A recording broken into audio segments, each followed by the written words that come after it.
کی آیت نمبر 89۔ الحمدللہ وکفی سلام علی عبادہ الذین اصطفی خصوصا علی سید الرسل وخاتم الانبیاء وعلی آلہ واصحابہ الاتقیاء۔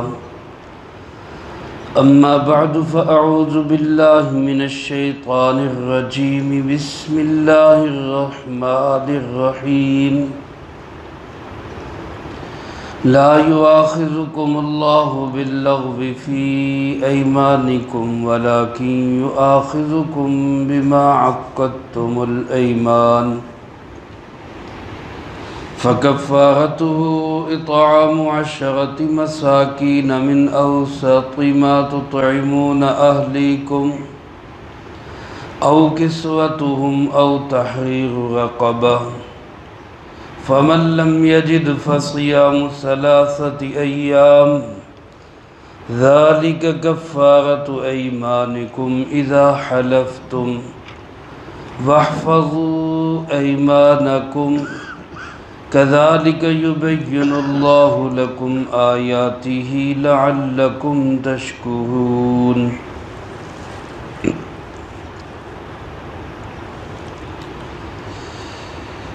اس آیت مبارکہ میں اللہ رب العالمین نے قسم کی قسمیں اور اس کا کفارہ بیان فرمایا ہے۔ گزشتہ آیات میں بات یہ آئی تھی کہ کسی حلال چیز کو اپنے آپ پہ حرام نہ کرو اور نہ ہی کسی حرام چیز کو حلال کرنے کی کوشش کرو۔ یہودیوں کی عادت یہ تھی کہ وہ اللہ رب العالمین کی محرمات کو، حرام چیزوں کو حیلے بہانے سے حلال کرنے کی کوشش کرتے، اور عیسائیوں کی عادت تھی کہ جو جائز چیزیں ہوتی، جو حلال اور طیب چیزیں ہوتی، ان کو بھی وہ خود اپنی ذات پہ حرام قرار دے لیتے۔ یہ دونوں چیزیں غلط ہے۔ کسی بھی چیز کو حلال کرنے کا اختیار بھی صرف کس کے پاس؟ اللہ رب العالمین کے پاس ہے، اور کسی چیز کو حرام کرنے کا اختیار بھی صرف کس کے پاس ہے؟ اللہ پاک۔ کسی چیز کو اپنی ذات پہ حرام کرنے کی ایک شکل یہ ہوتی تھی کہ قسم اٹھا لیتے تھے کہ میں اس کو استعمال نہیں کروں گا، میں اس چیز کو استعمال نہیں کروں گا، اور پھر کہتے جی میں نے تو قسم اٹھائی ہوئی ہے، اب میں کیا کروں۔ اب ایسے بھی بعض چیزوں کو لوگ اپنے آپ پہ حرام کر لیتے تھے، تو اللہ رب العالمین نے اس سے بھی منع کیا۔ ایسی اگر کوئی چیز حرام کی ہے تو وہ بھی چھوڑ دو، اس کو استعمال کرو۔ باقی رہی قسم، تو قسم کا متعلق فرمایا اس کا کفارہ ادا کرو۔ چنانچہ علماء نے لکھا ہے ہر قسم کا کفارہ نہیں ہوتا، قسم کی مختلف قسمیں ہیں۔ ایک قسم ایسی ہوتی ہے جو بندہ بات بات پر کہہ دیتا ہے اللہ دی قسم، اللہ دی قسم، عادت ہوتی ہے اس کو، یا زمانہ ماضی کے کسی کام پر خود کو سچا سمجھتے ہوئے وہ قسم اٹھاتا ہے۔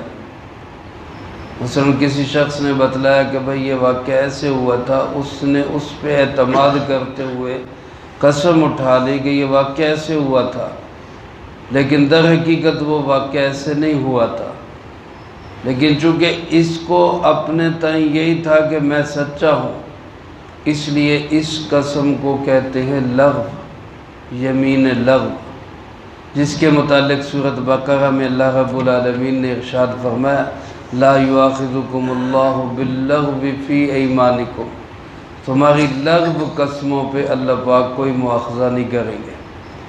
یہ فضول قسمیں ہیں، ان کو چھوڑ دینا بہتر ہے، لیکن ان پہ مواخذہ کوئی نہیں، نہ اس پہ کوئی دنیاوی اعتبار سے کفارہ ہے، نہ آخرت میں کوئی اس کا کوئی گناہ ہے۔ دوسری قسم ہوتی ہے کہ انسان زمانہ ماضی میں خود کو یہ سمجھتے ہوئے کہ میں جھوٹی قسم اٹھا رہا ہوں، پھر بھی قسم اٹھاتا ہے، مثلا ایک کام کیا ہے، کوئی پوچھتا ہے کہ ہاں بھائی تو نے یہ کام کیا تھا، تو قسم اٹھا لیتا ہے کہ جی نہیں میں نے تو یہ کام نہیں کیا، حالانکہ جھوٹا ہے، پتہ ہے میں جھوٹی قسم اٹھا رہا ہوں۔ تو زمانہ ماضی میں کسی کام پہ جھوٹی قسم اٹھانا، اس کو کہتے ہیں یمین غموس۔ غموس کا معنی ہوتا ہے ڈبو دینا، چونکہ یہ قسم انسان کو گناہوں میں ڈبو دیتی ہے، اس لیے اس کو یمین غموس کہا جاتا ہے۔ اس کا حکم یہ ہے کہ اس سے توبہ استغفار لازمی ہے، معافی مانگنا ضروری ہے، اور ایسی جھوٹی قسمیں اٹھانا چھوڑ دینا لازمی ہے۔ البتہ اس پہ کفارہ کوئی نہیں، اس کا بھی صرف اللہ سے توبہ استغفار، یہ کفارہ نہیں۔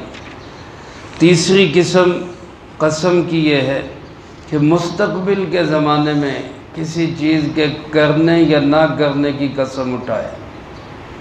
اللہ کی قسم میں فلاں کام کروں گا، اللہ کی قسم میں نماز پڑھوں گا، اللہ کی قسم میں فلاں حلال چیز کھاؤں گا، یا خدا نخواستہ فلاں حرام چیز کھاؤں گا۔ اب یہ قسم ہے مستقبل کے اعتبار سے۔ اس کے متعلق حکم یہ ہے کہ اگر یہ گناہ کی قسم ہے تو پھر تو اس کو توڑ دینا ضروری ہے اور کفارہ ادا کرے۔ اگر نیکی کی قسم ہے تو پھر اپنی قسم کو پورا کرے۔ چنانچہ اگر کوئی انسان کسی حلال چیز کو حرام کرنے کی قسم اٹھا لے، جیسا کہ آپ علیہ السلام نے بھی ایک موقع پر قسم اٹھا لی تھی کہ میں شہد استعمال نہیں کروں گا، اللہ پاک نے سورۃ تحریم نازل فرما دی، یا ایھا النبی لم تحرم ما احل اللہ لک، حلال چیز کو حرام کرنے کا اختیار آپ کے پاس نہیں، وہ کس کے پاس ہے؟ اللہ رب العالمین کے پاس۔ تو ایسے اگر کوئی شخص کسی حلال کو حرام کرنے کی قسم اٹھا لے، یا قسم اٹھا لے کہ میں اس چیز کو استعمال نہیں کروں گا، تو یہاں حکم یہ ہے کہ اپنی قسم کو توڑ دے اور اللہ کی حلال چیز کو استعمال کرے۔ اسی طرح زمانہ مستقبل میں کسی اور کام کے کرنے یا نہ کرنے کی قسم اٹھائے اور اس کی خلاف ورزی ہو جائے تو پھر اس قسم پہ ہوتا ہے کفارہ، دنیاوی اعتبار سے اس کا کفارہ بھی ادا کرے۔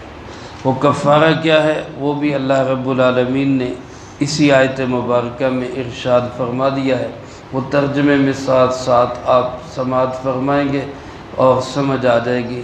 اللہ پاک ارشاد فرماتے لا یؤاخذکم اللہ باللغو فی ایمانکم، تمہاری لغو قسموں پر اللہ پاک کوئی مواخذہ نہیں کریں گے۔ لا یؤاخذکم اللہ پاک کوئی مواخذہ نہیں کریں گے باللغو فی ایمانکم، تمہاری لغو اور فضول قسموں پر، جو بات بات پر قسمیں اللہ دی قسمیں، ایسے باتوں پہ اللہ پاک مواخذہ نہیں کریں گے، البتہ ان کو بھی چھوڑ دینا بہتر ہے۔ وَلَٰكِن يُؤَاخِذُكُمْ، لیکن اللہ پاک مواخذہ کس پہ کریں گے؟ بِمَا عَقَّدتُّمُ الْأَيْمَانَ، ان قسموں پر جو تم نے پختہ کر دی۔ اب پختہ قسموں پر مواخذہ ہوگا۔ اگر زمانہ ماضی میں جھوٹی قسم اٹھائی ہے تو اس پہ توبہ استغفار ہے، اور اگر زمانہ مستقبل میں قسم اٹھائی اور توڑ دی تو اس کا کفارہ ہے، اس میں توبہ استغفار بھی ہے، اس کا کفارہ بھی ہے۔ اب وہ کفارہ کیا ہے؟ فرمایا فَكَفَّارَتُهُ، اس قسم کے توڑنے کا کفارہ یہ ہے اطعام 10 مساکین، 10 مسکینوں کو کھانا کھلانا۔ مساکین کس کو کہتے ہیں؟ جو زکوٰۃ کے مستحق ہوتے ہیں، جن لوگوں کو زکوٰۃ دی جا سکتی ہے، زکوٰۃ کے مستحق ہیں، یعنی جو صاحب نصاب نہیں ہے۔ آج کل جو نصاب چل رہا ہے 1446 ہجری میں، وہ تقریباً 1,80,000 روپے، یعنی جو اتنی مالیت کا مالک نہ ہو، یا اگر مالک ہے تو قرض ہو اس پر اس سے زیادہ، تو ایسا شخص جو ہے وہ مسکین کہلاتا ہے۔ ایسے 10 مسکینوں کو تلاش کر کے ان کو کھانا کھلائے، من اوسط ما تطعمون اہلیکم، اس درمیانے درجے کا جو اپنے گھر والوں کو کھلاتا ہے، یعنی کھانے میں پھر یہ نہیں کہ بہت اعلیٰ قسم کا کھانا کھلائے، اور یہ بھی نہیں کہ بالکل ہلکا کھانا کھلا دے، درمیانے درجے کا جو اپنے گھر میں استعمال کرتا ہے اس درجے کا کھانا 10 مسکینوں کو 2 ٹائم کھلا دے۔ پہلے نمبر پہ کفارہ تو یہ ہے۔ اور اگر ایک مسکین کو کھلائے تو 10 دن 2 ٹائم اس کو لگاتار کھلائے، یہ نہیں کہ ایک مسکین کو 10 بندوں کا کھانا دے دے کہ لو جی کھاؤ آپ، تو یہ تو کفارہ ادا نہیں ہوا، یہ تو کھانا ضائع ہو گیا۔ ایک کو کھلانا ہے پھر 10 دن کھلائے، 2 ٹائم کھلائے۔ ایک شکل کفارے کی یہ ہے۔ اور اس میں علماء نے لکھا ہے اطعام جس طرح کھانا کھلانے کو کہتے ہیں، اسی طرح اطعام اس کو بھی کہتے ہیں کہ انسان غلہ دے دے یا غلے کی قیمت دے دے، یہ بھی اطعام میں داخل ہے۔ اگر انسان نے غلہ دینا ہے یا غلے کی قیمت دینی ہے تو پھر وہ کفارہ ہوگا کہ ایک مسکین کا 2.25 سیر گندم یا اس کی قیمت، جتنا صدقۃ الفطر ہوتا ہے، 2.25 سیر گندم یا اس کی قیمت، یعنی 10 مسکینوں کا یوں کہہ لیں کہ 20 سیر گندم یا اس کی قیمت تقریباً یہ کفارہ بنے گا۔ یہ پھر ایک آدمی کو بھی اس کے مالک بنا کے اس کے حوالے کر سکتا ہے، اور 10 کو بھی تھوڑا تھوڑا تقسیم کر سکتا ہے۔ پہلی شکل یہ ہے۔ دوسری شکل یہ او کسوتہم، یا ان کو کپڑا پہنا دے، لباس دے دے، شلوار قمیض سوٹ دے دے، درمیانے درجے کے 10 مسکینوں کو ایک ایک سوٹ دے دے، اس سے بھی قسم کا کفارہ ادا ہوگا۔ اور تیسری شکل یہ کہ او تحریر رقبہ، یا ایک غلام آزاد کر دے۔ یہ آج کل کے زمانے میں ممکن نہیں ہے، یوں کہہ لیں کہ ہم سب آزاد ہو چکے ہیں، یا یوں کہہ لیں کہ ہم قومی طور پہ سارے غلام ہیں، شخصی غلامی ختم ہو چکی ہے، اس لیے قسم کے کفارے کی ادائیگی کی یہ صورت وہ تقریباً ناپید ہے۔ تو بہرحال یہ 2 شکلیں پہلی ہیں، یا تو 10 مسکینوں کو کھانا کھلائے یا ان کو کپڑا پہنائے، لباس دے دے۔ اگر یہ دونوں ممکن نہ ہوں یا یہ تینوں ممکن نہ ہوں تو پھر چوتھی صورت یہ ہے کہ فَمَن لَّمْ يَجِدْ، جو یہ چیزیں نہ پائے، فَصِيَامُ ثَلَاثَةِ أَيَّامٍ، وہ 3 دن روزہ رکھے۔ علماء نے لکھا ہے یہ 3 دن روزہ رکھنا اس صورت میں ہے جب پہلی تینوں چیزوں پہ عمل نہ کر سکتا۔ اگر پہلی تینوں چیزوں پہ عمل کر سکتا ہے، یعنی کھانا کھلا سکتا ہے یا کپڑے دے سکتا ہے یا غلام آزاد کر سکتا ہے، تو پھر روزے رکھنے سے کفارہ ادا نہیں ہوگا۔ پہلی تینوں نہ کر سکتا ہو، خود غریب مسکین ہے، تو پھر یہ ہے کہ وہ 3 روزے رکھ لے۔ اور اس میں امام اعظم ابو حنیفہ رحمۃ اللہ علیہ نے لکھا ہے دیگر کفارات کی طرح مسلسل روزے رکھنا ضروری ہے، یعنی 3 دن لگاتار روزے رکھے گا۔ اللہ پاک فرماتے ذالک کفارۃ ایمانکم، یہ ہیں تمہاری قسموں کے کفارے۔ تمہاری قسم کا کفارہ اس شکل میں ادا ہوگا اذا حلفتم، جب تم قسم اٹھا چکو۔ یہاں یہ مسئلہ سمجھ لیں کہ قسم اٹھانے پہ کفارہ نہیں ہوتا، کفارہ ہوتا ہے قسم اٹھا کے توڑنے پہ۔ اس لیے اذا حلفتم جو فرمایا تو اس کا مقصد یہ ہے جب تم قسم اٹھا کے توڑ دو تو پھر تم اس کا یہ کفارہ ادا کرو۔ ایسا نہیں کہ قسم اٹھائی اور کفارہ پہلے دے دیا، قسم بعد میں توڑی، اس سے کفارہ ادا نہیں ہوگا، بلکہ قسم توڑنے کے بعد پھر کفارہ دینا ہوگا۔ اللہ پاک فرماتے جب تم قسم اٹھا کے توڑ چکو تو پھر یوں قسم کا کفارہ ادا کیا کرو۔ وَاحْفَظُوا أَيْمَانَكُمْ، اور اپنی قسموں کی حفاظت کرو۔ اس جملے کا مطلب مفسرین کرام رحمہم اللہ نے یہ لکھا ہے کہ ایسے خام خواہ قسمیں اٹھایا نہ کرو۔ وَاحْفَظُوا أَيْمَانَكُمْ، اس کا یہ معنی نہیں کہ جو قسم اٹھائی اس کو پورا کرو، کیونکہ میں پہلے عرض کر چکا ہوں اگر خدا نخواستہ گناہ کی قسم اٹھا لی تو اس کا توڑنا ضروری ہے۔ مثلا قسم اٹھا لی میں فلاں رشتہ دار سے بات نہیں کروں گا، اب یہ قطع رحمی اور قطع رحمی سخت گناہ ہے، صلہ رحمی کا حکم ہے، رشتے ناطے کو ملانے کا حکم ہے، تو یہاں حکم یہ ہوگا کہ اپنی قسم توڑو، اس کا کفارہ ادا کرو اور اپنے بھائی سے ملاقات کرو، اس سے قطع تعلقی نہ کرو۔ تو اس طرح اگر کوئی اور انسان کسی گناہ کی قسم اٹھا لیتا ہے تو اس کا توڑنا ضروری ہے۔ لہذا وَاحْفَظُوا أَيْمَانَكُمْ کا معنی یہ نہیں کہ قسموں کی حفاظت کرو، بلکہ وَاحْفَظُوا أَيْمَانَكُمْ اس کا مطلب یہ ہے کہ قسم اٹھانے سے اپنی حفاظت کرو، ایسے خام خواہ قسمیں نہ اٹھاؤ۔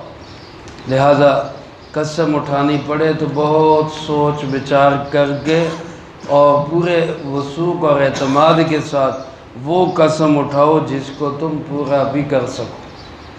فرمایا کذالک یبین اللہ لکم آیاتی، اللہ پاک اسی طرح کھول کر واضح کلیئر تمہیں اپنے آیات اور احکامات بیان کرتے ہیں، یعنی کوئی ڈھکی چھپی بات نہیں، بالکل دو ٹوک واضح اور صاف بات ہے۔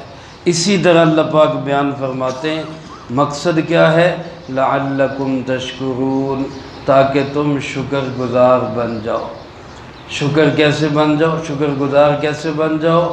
اللہ کے احکامات کو پورا کرو۔ جس اللہ نے تمہیں کھلے کھلے واضح اور بالکل دو ٹوک اور کلیئر احکامات دیے ہیں، ان احکامات کو بجا لا کے تم اللہ کے شکر گزار بندے بن جاؤ۔